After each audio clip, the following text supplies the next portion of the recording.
Hey, who wants to listen to another crazy rant by Jordan Peterson? This is about how biblical legacy shaped equality, liberty, and self-government in the United States. Uh, what I find funny about this video is the thumbnail is was America founded on slavery, and that's what he's gonna talk about in the beginning of this clip. One of the things that strikes me as problematic, let's say, with projects like the 1619 Project or the leftist insistence in the United States that America per se was founded on, let's say, slavery and oppression. And I mean, which it was. I mean, you had a lot of slaves in the United States. The slaves were oppressed, and the slaves were used to help uh, build plantations in the United States, which gave, the Southerners a lot of money. The reason it really bothers me is because I think it's an anti-truth. I don't think it's just a lie, because a lie is sort of like a deviation from the truth, but an anti-truth is something that's exactly the opposite of what's true. And What bothers me is the fact that slaves were not allowed to be educated back when United States had slaves. You could go to jail for educating a slave.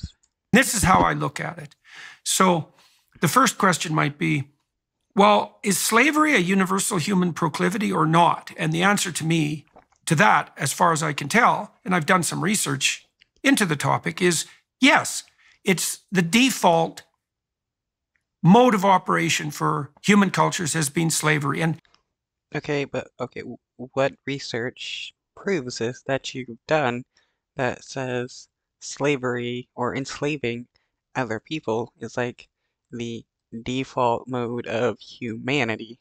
that might be a consequence of our proclivity to engage in war, because my suspicions are that the institution of slavery arose as a consequence of capturing enemy combatants, deciding not to kill them, which would be the simple thing to do, and then utilizing them, and also feeling justified in doing that because, well, after all, they were trying to kill you, or there was a reason you were at war.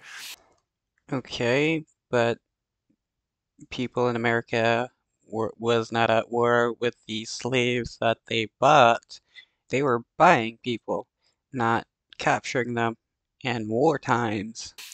And so we could say, well, slavery is the default condition for social organization. So then what emerges? I, I mean, we could say that, but so far you haven't actually proven that is actually the default. Out of that is a kind of miracle. And the miracle to me is that any society ever decided that that was a bad idea.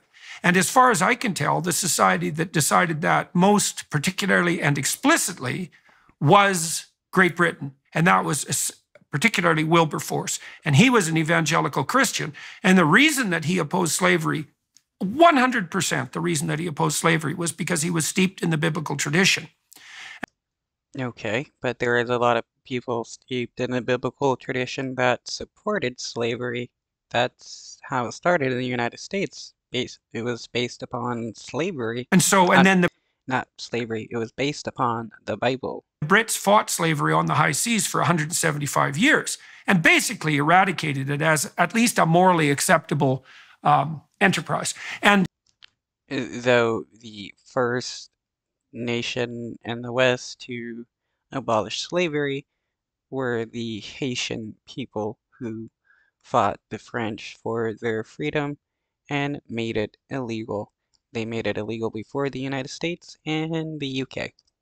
The American tradition comes out of that tradition. And even if the US, like other cultures, is contaminated by the desire for power, it's the anti-slavery ethos that's actually central to the entire project. And so when the radical types are making the claim that Western culture is essentially slaveholding in its essence, as far as I can tell, they are opposing the only strain of culture, which also wasn't Western, by the way, because it's not like the Bible is a Western book exactly. It's not European, it's an import.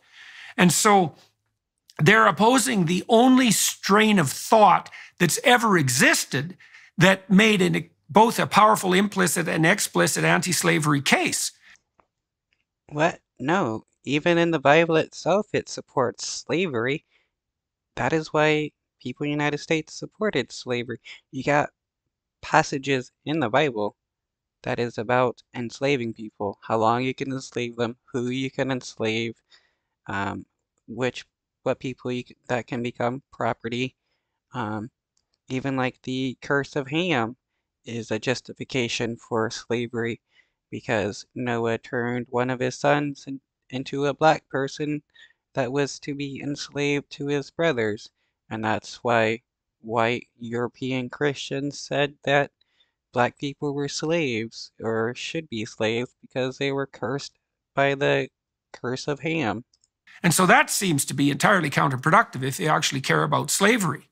And then one more twist on that, historically speaking. Well, I don't think that it's debatable. The Enlightenment types, like Steven Pinker, would debate this, I think, but I think he's wrong. I think all the societies in the world that are free and productive and generous, and those would be the societies that people would flee to if they had their choice. All of those are offshoots of the biblical tradition, every single one of them. And Every single one of them. What nations are you talking about? Come on, name one. can't see that. I can't see that as chance. And I also think the same thing about literacy is that without the biblical tradition, it was the biblical tradition and the invention of the printing press that brought literacy to the world. And it needed both of those. The Chinese had the printing press, but they didn't. I mean, you technically did not need the Bible in order to bring literacy to the world. All you needed was a way to teach people how to read and write, and you could bring literacy to the world. You could have any kind of text that would teach people, and boom, they could learn to read. Didn't have that evangelical fervor to elect to bring everyone up to the pinnacle of self-governance and self-realization. And the bloody Brits, they wanted to do that even to their colonies, you know. And Wilberforce talked a lot about that too, is that it was the obligation of the Brits as the colonial administrators say, to inculcate in the people who they had colonized the spirit of independence and freedom that would enable them to be self-governing citizens. And I also Wait, it was up to the British people to teach independence and individuality to the people they colonized? That is rather hilarious because when you're colonizing a nation, you're not gonna want them to be independent. You're gonna want them to be um, dependent upon you in some way so that you can keep control over those people. think that the British Empire managed that to a great degree. You know, there's plenty of terrible mess and catastrophe along the way. But the US and Canada are both, and Australia, New Zealand, these are great countries. And you can say the same about many of the other Commonwealth countries, including India. They're beneficiaries of that tradition. And it's He's trying to say India benefited from being colonized by the UK. Where is like the evidence that that actually happened? Because it, I mean, India, the people in there's a lot of people in India that actually resent being colonized by Britain. English, but it's also more deeply biblical. So I think you can make an extremely strong historical case for this. I don't know what the contrary case would be. It's got to be the Enlightenment idea, right? That it was the Enlightenment that produced. Now, let's talk about that, because you talk about the French revolutionaries. Yes. And okay, so do you want to just outline that part of your book and your thoughts on the French rational revolutionaries? Yeah, absolutely. But first, can I just agree with you by restating Wilberforce's argument? Because I think you've made a profound point there. Wilberforce's argument from the Bible, from the biblical tradition, was, I think, twofold. Number one, it is the idea in the Old Testament, and you mentioned it when you talked about Moses. God says to Moses, tell Pharaoh, let my people go. Why? So that they can worship me. There is an equality there that is. And well, you can't forget that God also hardened the Pharaoh's heart, preventing him from releasing the supposed Jewish slaves that never existed in Egypt, because there's no evidence of them existing whatsoever from Egypt, so that he can just show his plagues and kill a bunch of kids. Is implied. There's only one king, right? I mean, the message of the Old Testament is there's one God, only one sovereign. Everyone else serves him. But because of that, everyone else is equal. You don't have the. Well, yeah, I guess you can consider everybody equal if everybody is a slave to some tyrannical evil being. It's funny how the, right-wing Christians claim to be all about like individuality, freedom, and stuff like that when they worship a tyrannical being who cares not for individuality or freedom. This hierarchy of gods and therefore hierarchy of humans in the Old Testament. God eventually does give the Israelites a king, but that is a concession to them. And of course, in the Old Testament, God says they've rejected me from being king. They want a king over themselves, and he warns them about the king. He says, you're not going to like this king. The king's going to oppress you. The king's not going to treat you as equals. Right, but if you look in the Bible, the God character doesn't treat anybody as equals either. He considers them to be slaves or toys, something to be used whatsoever. You know, anytime you question a Christian, hey, why does God kill people just for the fun of it? And they always say, well, God created people. He can do whatever he wants to them because it's God. Anything he does is moral. So you have the Old Testament tradition, which is very strongly God is sovereign and he calls all humans are equal before him. Number one. Number two is the Christian tradition, which of course extends that. And the Christian tradition is that in Christ, there is no slave or free. Paul says that explicitly. St. Paul, there is no male or female. There is no Jew nor Gentile. Wait, there's no male or female? So there's just theys and thems? Wait a minute. Are you telling me that Jesus was like one of the first woke people to exist? Oh no. I think we gotta boycott the Bible for its wokeism. All are equal in Christ, and the Spirit of God is poured out on all people. Those are profoundly revolutionary ideas. And Wilberforce got that and extended that, applied it, if you like, in his own time. But to your point about why the tradition of the Bible is a revolutionary tradition everywhere it goes, every culture it touches, whether we're talking about ancient Rome or Britain or America, it always cuts against what I think you correctly identified as the natural human tendency to organize culture around the elite who have the power and everybody else who are basically slaves. And Right. The Bible doesn't change that because the priest class or the elite gets to control society, claiming that they're the mouthpiece of God, while they gotta tithe them 10% of your income and obey whatever claims they say that God has said.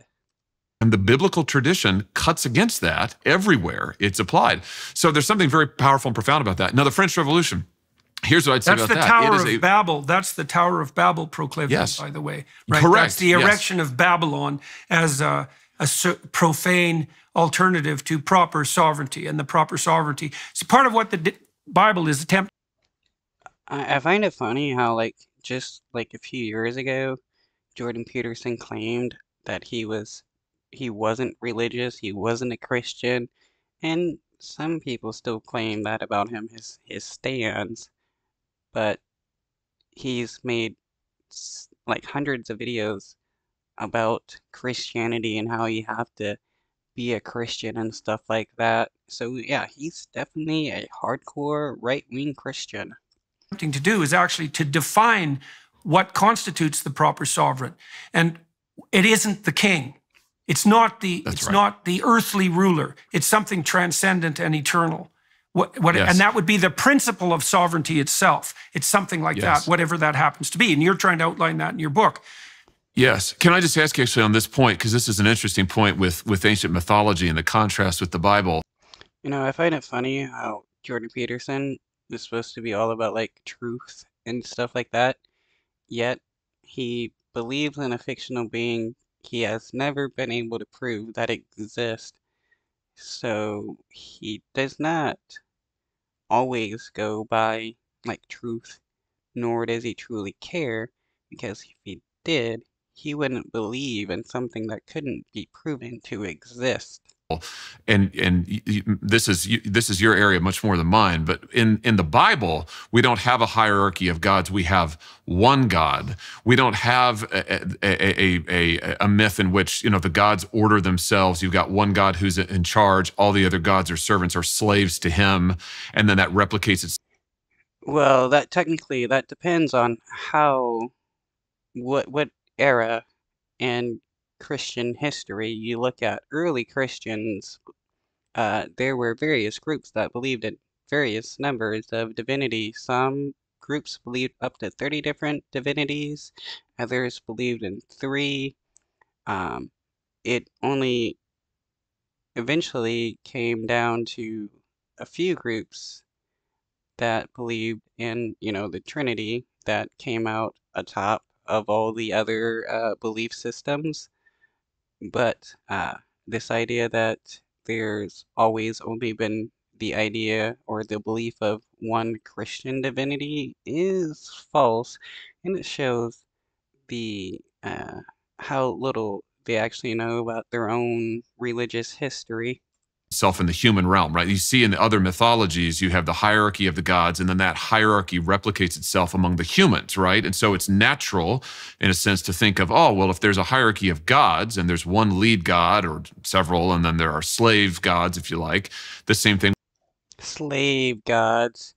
See, this, man, it's funny. This entire video is just about them defending slavery and trying to, you know, support it because, you know, all this stuff in the Bible, God says this and this and this, you know, slavery is pretty much okay because that's like the natural proclivity of humanity.